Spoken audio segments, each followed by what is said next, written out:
Between 1975 and 1979, something truly horrific happened in Cambodia. The Khmer Rouge regime, in less than 4 years, managed to cause the deaths of nearly a quarter of its own country's population. It's one of the most brutal and, frankly, one of the most rapid genocides of the 20th century. So, in this explainer, we're going to try and understand how this was even possible. How did it start? And what did it look like on the ground? Just let that sink in for a moment. This was an actual rule. Rule number 6, for prisoners at the regime's most notorious torture center. It gives you this chilling little window into a system of just absolute control and dehumanization. So the real question is, how does an entire nation get to this point? How does a revolution that promises a perfect society end up producing such calculated, unimaginable cruelty? Okay, let's get into it. Here's how we're going to break this down. First, we have to look at the path that led the Khmer Rouge to power in the first place. Then, we'll dive into their really radical ideology of Year Zero. After that, we're going to uncover the machinery of terror they built to enforce it all. And finally, we'll look at the long shadow this genocide still casts over the world today. Right, so to really get a handle on the genocide, we have to start with the decades of instability that came before it. The Khmer Rouge didn't just appear out of nowhere, they really rose from the ashes of a country that was completely destabilized by colonialism, civil war, and, importantly, massive foreign intervention. So for almost 100 years, Cambodia was a French protectorate. After they gained independence, their leader, King Sihanouk, tried his best to keep the country neutral while the Vietnam War was just raging next door. But then, in 1970, everything changed. A pro-American coup, led by General Lon Nol, plunged the country into a horrible civil war. And it was his government against the communist Khmer Rouge. This chaos, it was the perfect breeding ground for extremism. Now, this is a part of the story that is absolutely critical to understand. To try and destroy North Vietnamese supply lines, the United States secretly dropped more than 500,000 tons of bombs on the Cambodian countryside. To put that in perspective, that's more than what the Allies dropped on Japan during all of World War II, an unbelievable amount of firepower. And here's the tragic, unintended consequence. All that destruction and death in these rural villages, it became the Khmer Rouge's #1 recruiting tool. I mean, think about it. They could go to the presidents and say, look, the government in the city and their American friends are destroying your homes and killing your families. Join us. And you know what? Thousands did. They swelled their ranks from this tiny guerrilla force into a truly formidable army. So after 5 long years of civil war, the Khmer Rouge finally marched into the capital, Phnom Penh, in April of 1975. And they didn't just want to change the government, they wanted to literally erase Cambodian society and start over from scratch. This was the beginning of what they called Year Zero. So, what is Year Zero? Well, it's exactly as terrifying as it sounds. The core idea was to create this pure, classless, self-sufficient farming society.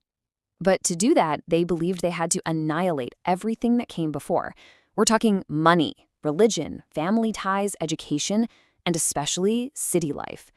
History itself was being reset to zero. And who was in charge? Well, it wasn't a person.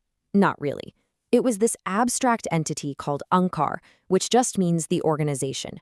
Angkar was supposed to be everywhere and nowhere at the same time. It was the faceless, all-powerful state, and every single person owed it their complete and total obedience. Your life wasn't yours anymore. It belonged to Angkar.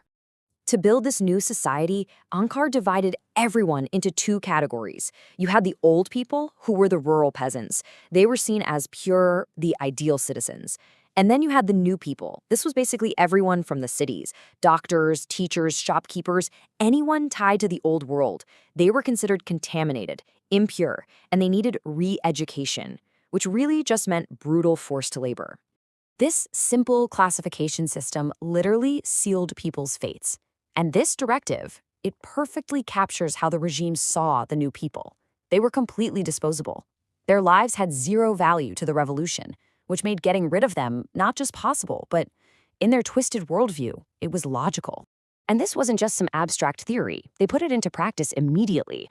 The very day they took power, the Khmer Rouge emptied the entire city of Phnom Penh. Over 2 million people were forced out of their homes at gunpoint, told it was just a temporary 3-day evacuation. Hospitals were emptied out, with sick and injured patients forced to march alongside everyone else. It was the beginning of a massive death march that turned a bustling capital into a ghost town, literally overnight. So to enforce this insane new reality, the regime had to eliminate anyone they even perceived as an enemy. And to do that, they built a vast and truly terrifying security apparatus. It was a whole network of interrogation centers and execution sites that would become synonymous with the genocide. At the very heart of this network was Security Prison 21, or S21, also known as Tuol Sleng. And in this just cruel, sick twist of irony, they converted a high school into their main torture center. This place wasn't for common criminals. This was where the regime's own members were sent when they fell under suspicion of treason.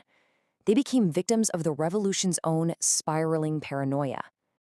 You look at the rules of S21 and you see a system just obsessed with order and control, even in the middle of this unimaginable brutality.